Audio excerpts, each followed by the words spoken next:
ছোট্ট আমার মেয়ে সঙ্গিনীদের ডাক শুনতে পেয়ে সিঁড়ি দিয়ে নিচের তলায় যাচ্ছিল সে নেমে, অন্ধকারে ভয়ে ভয়ে থেমে থেমে। হাতে ছিল প্রদীপ খানি, আঁচল দিয়ে আড়াল করে চলছিল সাবধানী। আমি ছিলাম ছাতে, তারায় ভরা চৈত্র মাসের রাতে। হঠাৎ মেয়ের কান্না শুনে উঠে দেখতে গেলেন ছুটে। সিঁড়ির মধ্যে যেতে যেতে প্রদীপটা তার নিভে গেছে বাতাসে। সুধায় তারে, কি হয়েছে বামি?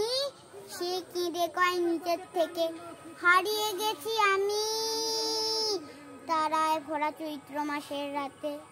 ফিরে গিয়ে ছাতে মনে হলো আকাশ পানে যে আমার বামির মতোই অমনি কে এক মেয়ে, নীলাম্বরের আঁচল খানি ঘিরে, দীপশিখাটি বাঁচিয়ে একা চলছে ধীরে ধীরে।